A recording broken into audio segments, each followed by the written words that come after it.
Salary കിട്ടിയാ? Salary ഇട്ടൊരാഴ്ച വഴുകും. അങ്ങനെ പറഞ്ഞാൽ എങ്ങനെ ശരിയാവുക? ഇവിടെ എന്തൊക്കെ കാര്യങ്ങൾ നടക്കാണ്ട്? അടുക്കളയിൽ സാധനങ്ങൾ തന്നിട്ടുണ്ട്, കുട്ടിക്ക് സ്കൂൾ ഫീസ് കൊടുക്കാണ്ട്, അടുത്ത ആഴ്ച അനുവിന്റെ കല്യാണമാണ്, എനിക്ക് മക്കൾക്ക് ഡ്രസ്സ് എടുക്കണം.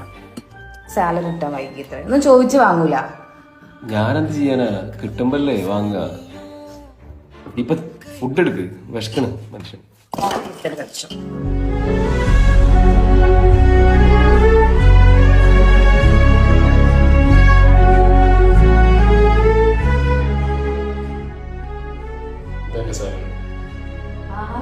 സാലറി കിട്ടിയിരുന്നോ? പിന്നെ നേരത്തെ ചോദിച്ചിട്ടില്ലാന്ന് പറഞ്ഞേ.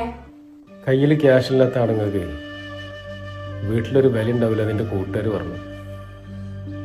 ഞാൻ പറഞ്ഞു എൻ്റെ വീട്ടിൽ അങ്ങനെയല്ല. പക്ഷേ ഞാൻ തോറ്റു. അവർ പറഞ്ഞാൽ ശരി, കയ്യിൽ ക്യാഷ് ഇല്ലെങ്കിൽ ഒരു വില ഉണ്ടാവില്ല.